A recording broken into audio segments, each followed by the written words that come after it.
think a lot of our old music, we all always wanted to like do new and exciting acrobatic things. Mm-hmm. And I think we kind of let go of that in the music and put that more into the presentation of how we're doing things. And like Greg came, his initial idea for the music video was to just do a few 30-second clips for Instagram.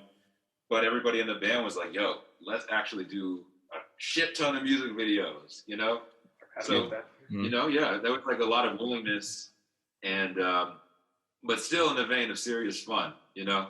Like while we were shooting the music videos, like we were hanging out at skate parks, you know, acting goofy and stuff. So it was still all fun. But I think it was like this marriage between Greg and D-Ray's like marketing and business experience. Love for ska music. Love for ska music and just like creativity, like willingness to be creative and try new things, you know? Yeah, I was gonna say my favorite part of Perilous is the overdosing on my sleep line, man. Are you writing the lyrics or is it everybody kind of collaborating on the lyrics? I'm writing most of the lyrics. I've written 2 lyrics. I mean, yeah. All right, I write the lyrics. Yeah. But I like to sleep a lot, I guess. I mean, I think the sleep thing is, I don't know, it's a constant theme in my music. I don't know why I'm always talking about sleep. Word. Yeah, I guess I maybe processed that lyric maybe differently. What was your interpretation? Or how's it hitting with you? I mean, in all honesty, you know, like the song, you know, for me, just personally speaking, like the way that I took that line, it was more kind of like, you know, me, sometimes I'll find myself in situations where I have a whole bunch of things on my schedule or just things to do, but I'm putting it off and I'm saying I'm pretty much just walking around, not doing shit. In other words, I'm asleep. You know what I'm saying? And I'm not like really grasping what's in front of me sometimes. And sometimes I need to, you know, kind of like, I mean, you know, for lack of a better term, just kind of get my shit together and, you know, attack what's in front of me. You know what I'm saying? Versus, so cool. you know what I'm saying? Yeah. So I got sober like 18 months ago. Mm-hmm. So this is the first record that I was involved with, that I wrote since getting sober. Right. And so, and the first time that I had gone back into this process of making music since being sober. So, and it's been like, it was my first time working with these guys in that setting. So, you know, it was like really low stakes. You know, Greg called me for the first rehearsal, and like an hour before, I was like, fuck, let me write some lyrics down. 20 minutes just writing some lyrics down. And I noticed that like, I'm writing about like what it's like to like feel uncomfortable in your own skin because you can no longer use, you know, substances to Word. life. And I feel like that's a real relatable topic for most people. Like just fucking breathe through life. So it's just, yeah. Yeah, you know, I didn't want to, you know, deliberately say it kind of has like a, how do I say it? A sense of like the song has a sense of like kind of how to overcome a depressive state of mind. Because I didn't want to, you know, miss the mark, but it sounds like it's kind of in that vein. Or am I wrong? I feel like the first line is about anxiety. Yeah. Word. You know, all that shit, man. But I think it's cool that it's put.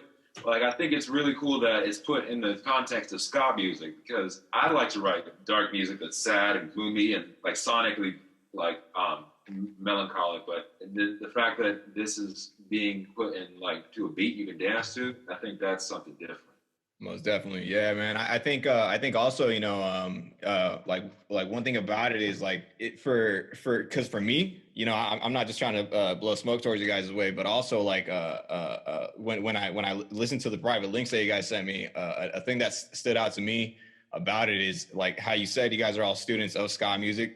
The music's really fucking good. Not only that, the vocals are also like really unique. You know what I'm saying? It's like you guys kind of like how you guys were talking about in the Brooklyn Vegan interview. You guys had kind of like a template to go off of with the whole traditional ska thing, but also you guys are incorporating your own sound. Like it's obvious you guys aren't trying to sound like another ska band. You know what I'm saying? You guys sound like Bad Operation. You feel me? Yeah. I think something that's very different from Bad Operation than from other bands that I've been in Mhm. is sort of like these different layers of, I think, respect that we all have for each other in the band. I think a lot of bands, they know that they need a drummer for a band, so they go and they just kind of find a drummer, or they find a drummer that's available, or they find a singer that's just available. And they kind of just like work with whatever they can find, as opposed to like deliberately wanting to see each other in their highest self. You know what I'm trying to say? Like, I think Bad Operation does a good job at that. As you know, we respect each other so much musically that we allowed each other to sort of have these spaces to do what we wanted to do in those spaces. Mm-hmm. You know, it was very rare that we would give each other notes on things. We just sort of trusted the situation a little bit more. And I don't think a lot of bands or a lot of musicians can keep all of that. They try to keep it. They try to withhold a lot of that to make sure they're getting their sound that they want across, as opposed to just letting it be organic. And I think our band is special in that way, of that mutual layer of respect. You know, like Dominic coming to our shows when he was younger, me looking up to. I mean, because I'm 5 years older than you, and they're 5 years older than me, so it's this kind of interesting cyclical. And Brian's your age. And Brian's my age, yeah. So, like, I think it's interesting, that, like, layer of respect, right? And so, trust. But we respect Dominic in a different light of being a musician who went on to do, you know, things that we didn't, you know what I mean? So I think there's an interesting cyclical kind of nature of us trusting each other in a way that I don't think a lot of bands could say that if they had the light on them, I don't think they would be honest about how much they really trusted each other in the songwriting process. And maybe I'm being presumptuous, but I'd like to think that we have something truly special. Well, you're also comparing it to other bands we've been in the past. It's just like it's not just like other bands that we're not literally in. It's just other projects that we've been in the past. Like, that's sometimes how it goes. And that comfort level for like being an artist is like, when you like feeling it, when you feel it, it's like, it's so liberating. I think we've also, and maybe I'm completely wrong and y'all hate me, but I don't think so. You know, I think we're good with constructive criticism when it comes to writing too. Cause like I have commented on, I remember talking about a lyric and we verbally processed it together. Right. And it was kind of like, at first I like had a thought and then we talked about it and I was like, you know, actually I'm wrong. And, I mean, not wrong, but like I changed my perspective. And then so we can have these musical journeys together where we're like structuring a song. And cause one of the magical things that happened with this first LP is it's produced. Like, I mean, the album is produced. Like, we had a lot of time. I mean, we produced it. It wasn't like somebody else came in and did it, but like we were in the practice space together, going through each song, being like, all right, let's take the guitar part out there. Right. Let's put the bass part back in there. Like, what if we do the keys here instead of the guitar? Like, you redid a bunch of vocals that like the first takes are all great, but you were like, oh, let's like reapproach this. Like there's even 2 of the songs on the record were going to be like fade in, fade outs at one point. Or like kind of together was like, oh, maybe we'll just fade this in and fade it out as like a little demo, a premonition to the next album or something. Right. And same thing with Baby in Arms. Yeah, Baby in Arms. Well, Baby in Arms wasn't supposed to be a song. It was literally like, I have this little thing, let's just hit the record button. Yeah. And then it turned into like, I mean, it's one of my personal favorite tracks on the record. I remember getting the voice for Baby in Arms. Like, these motherfuckers want to record another song. I was like, God damn. I like that song too. I like that song because when you were coming in with the something scary line, you made it sound like you were actually scared, like in your voice. I thought that was tight. Like exactly what you guys are talking about of, you know, the mutual respect amongst each other. And exactly what you were saying of like maybe some bands focus on like having a certain sound versus like just meshing with each other first. I think you're actually right because it seems like you guys all have like pretty like developed personalities and that shines through in the music. Now I'll say this, I've talked to a lot of bands on the podcast already.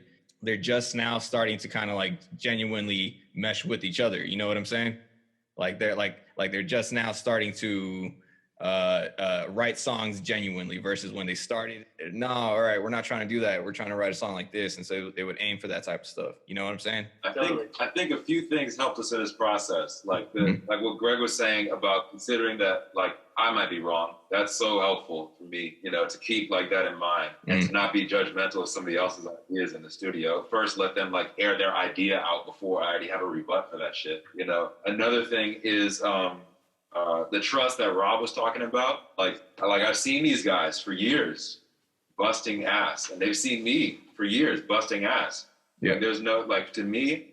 When I went into the rehearsal, there's no one's better than anyone else. Everybody's like, you know, done whatever work they need to do in order to feel confident to write these songs. There's no challenging anybody else's like musical ability or whatever. It really has nothing to do with that.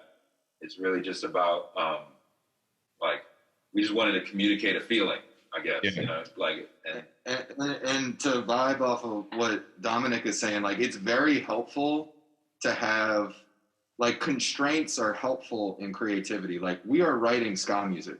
Like we show up and it's like, no, it's gonna have this sound, this vibe, and like that doesn't feel it doesn't feel restrictive. Like it feels actually like liberating because it's like, you know where the bullseye is. Yeah, like we can connect these dots. Like we just need to get in the room together and like figure out where the dots are, and like it's all good. Like whatever we make, if it's in that context, we've got a great toolkit. You know, like we've got like all of our years of listening to all these different kinds of ska bands, everything from the Scotalites to like ska core, like TFT. But then like our expandeds and then like elements of the specials and elements of all of and that then shit. Beyond that, all of our personal journeys and all those times those personal journeys intertwined, and like the lack of personal ego in this band is like really, really great. And I don't know. Teamwork. Dominic has the best analogy for it, where he talks about a bunch of like Michelin 5-star chefs come together and they go, you know what? I just want to make hamburgers. Make something simple. So they've worked their whole lives working at crazy restaurants, making all kinds of gastronomic bullshit. And then they all come together and go, let's just do a burger stand. The like simplest thing to make. And so we all know what we're going in the kitchen to make. We're going to make fucking ska songs. But we use all of that training that we've had to just like kind of sprinkle in all these new ideas and different things that we're trying to kind of use. And I think that's the best analogy because it's true. We've gone off and done our whole... Yeah, like a lot of our other bands were like intentionally heady. Like, I mean, it was like, it was music for musicians. Yeah. You know, and like, that's cool, but, you know... Even I wasn't making ska music, but I was definitely making music for musicians. Mm-hmm. And it's definitely different now. We're making music for people to dance to. Yeah. Well, it's definitely. I want to talk about New Tone for a second, if that's all right. So, D-Ray, you're quoted in that Brooklyn Vegan article. You're saying that New Tone means calling out racial injustice. Calling out racial injustice has been a kind of like a central part of like ska, reggae, and punk rock music for the most part. But we all know like kind of like that message sort of kind of gets diluted a little more than frequently when we run into people who lean on the whole like, oh, let's keep politics out of ska, let's keep politics out of punk, like, you know, that whole like ideology. And I kind of wanted to ask like what your guys' opinion is on that type of like compartmentalization that sometimes goes on, particularly in like the American ska scene. You know, I'm not saying that international ska scenes don't do that as well, but more often than not, most international ska scenes kind of like stick to that. Like, for example, I'm not sure if you guys have heard of a Venezuelan band called Desorden Público, but they have a song called El Racismo es una enfermedad, which literally means racism is a disease. And, you know, they play that, and that song is a cumbia song. It's not even like a ska song. So, like, could you guys speak on like how do I say this? The frequent moments where there's kind of backlash from, you know, sometimes in the American ska scene mostly, where